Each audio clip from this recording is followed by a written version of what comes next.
프레이버드입니다. 서원 여행을 계획하시는 분들께 도움이 되고자 서원에 대해 알아보았습니다. 서원이란 한마디로 얘기하면 선현에 대해 제사 지내고 후학을 교육하는 곳이다.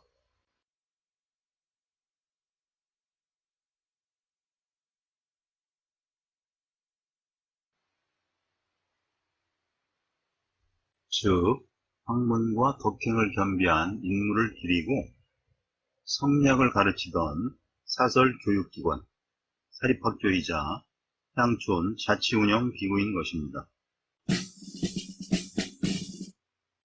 서원의 역사에 대해 보겠습니다. 최초의 서원부터 유네스코 세계유산에 등재되기까지.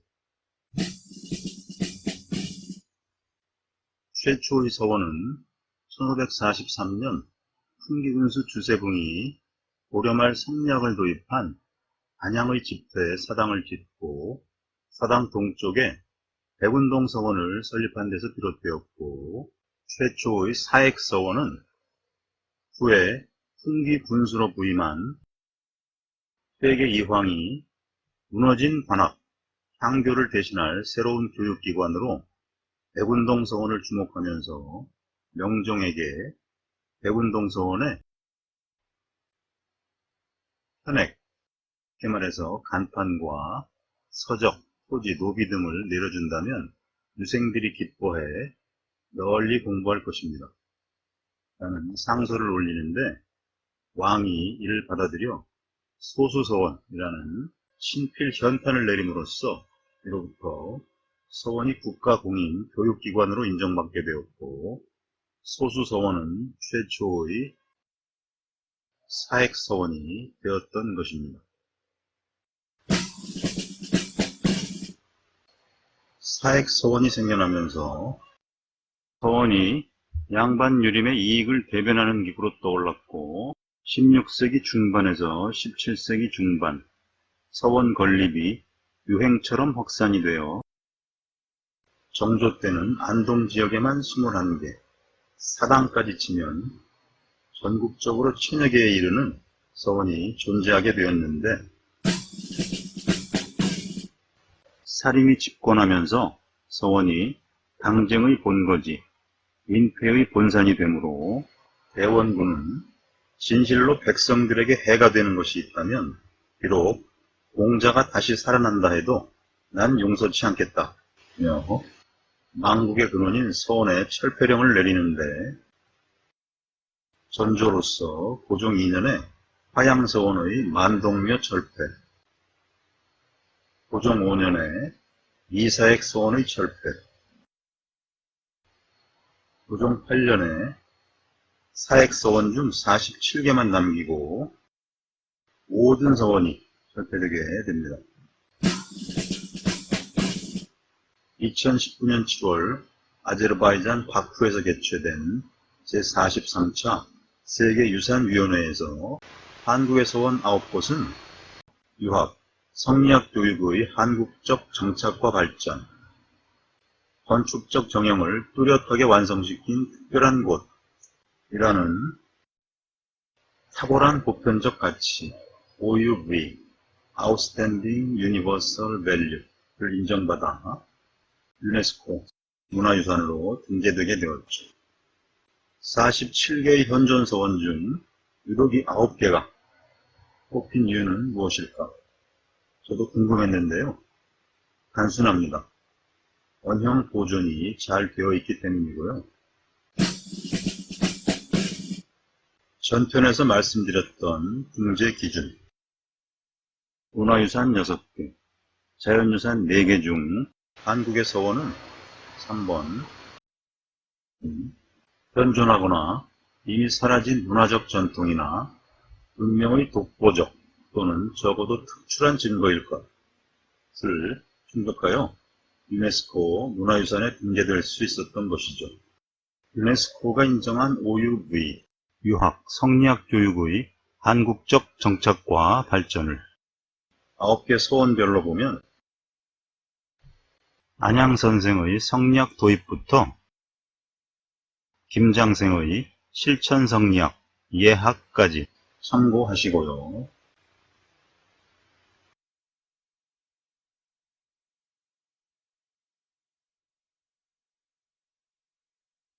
유네스코 문화유산 9개 소원의 디테일을 알아보겠습니다. 영남의 6개, 기호와 호남의 3개, 잠시 소원별 특징을 훑어보시고요.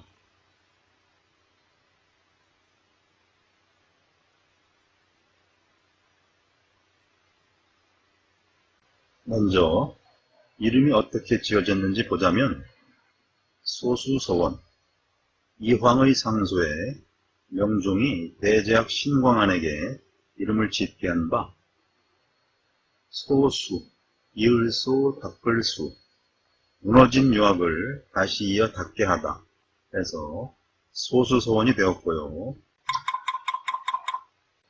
남계, 옥산, 도산, 피람, 병산, 무성, 도남 서원은 지명과 관련하여 명명되었고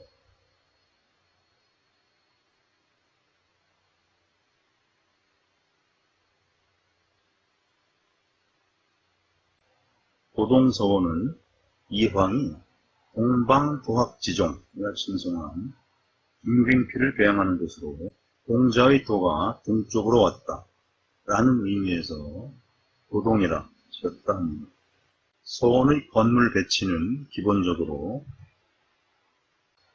전학후묘, 즉 배움의 공간인 강학당 먼저 나오고 서원의 맨 위에 제사를 지내는 공간인 사당이 배치되게 되는데요. 1590년에 설립되어 서원 양식의 기초가 된 피람서원 예를 보면 서원 입구에서부터 루, 강학당, 사당이 배치되는 것을 볼 수가 있죠.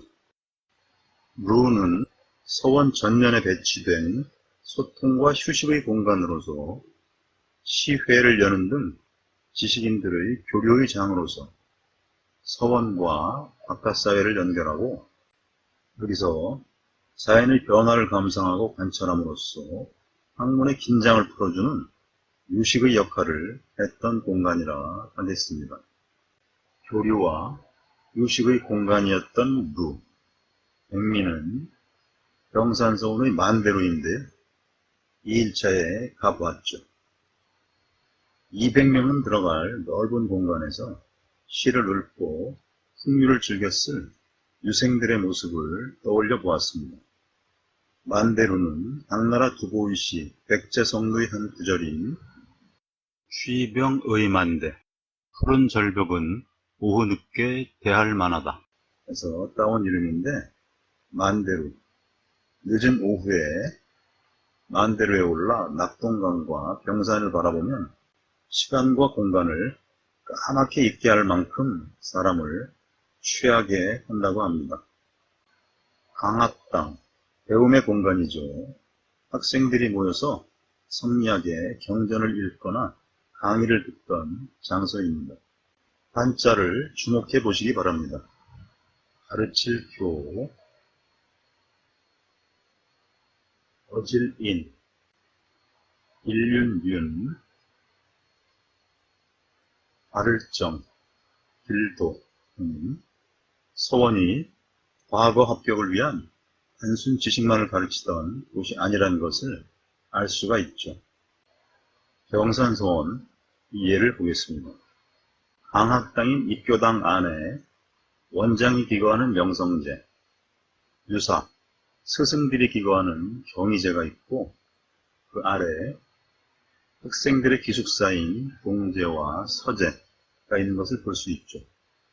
서원 입구에서 볼 때 오른쪽이 동제, 고참들의 기숙사이고 서제는 신참들의 기숙사인데요.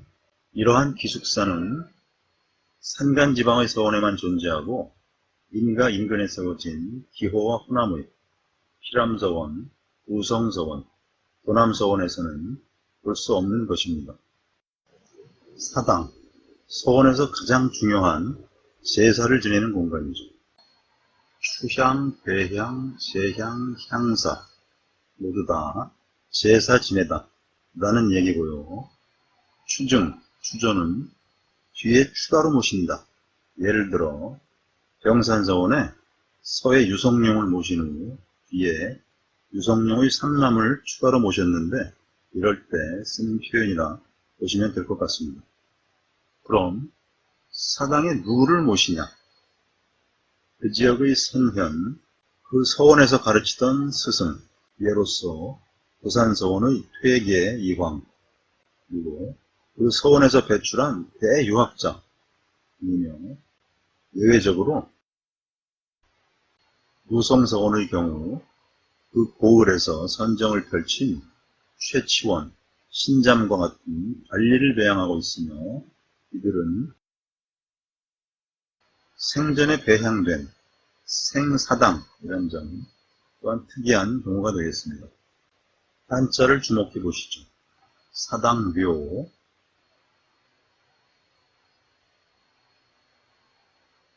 사당사,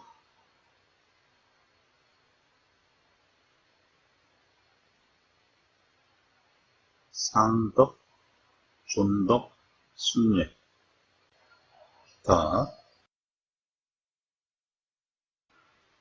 소수서원에는 영종 친필의 현판이,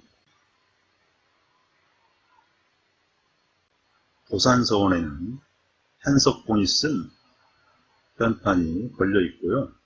옥산서원에서는 한석봉이 쓴 현판, 우변무, 부인당과 추사 김정희가 쓴 현판, 부인당 앞에 있는 옥산서원을 볼 수가 있습니다. 서원은 도서관, 서고, 문고, 도서관과 출판, 활자 보관의 기능도 갖고 있었는데 도산서원의 동서광명실과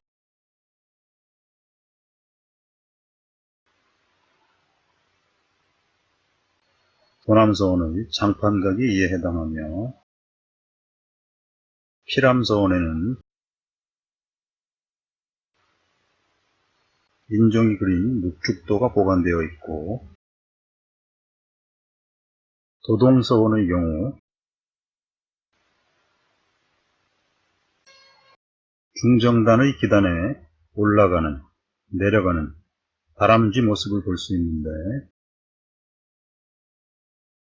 이는 올라가세요, 내려가세요 그 화살표 표시를 재미있게 해학적으로 표현한 것이죠. 우성서원 입구에서는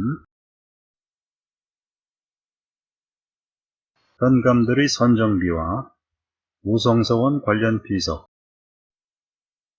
최익현의 병호 창의 기념비를 볼 수가 있습니다. 유홍준의 나의 문화유산 답사기 중 사랑하면 알게 되고 알면 보이나니 그때 보이는 것은 전과 같지 않으리라. 즉 아는 만큼 보인다고 했죠. 본 서원여행 가이드가 여러분의 서원여행에 큰 도움이 되기를 바랍니다. 시청해 주셔서 감사합니다.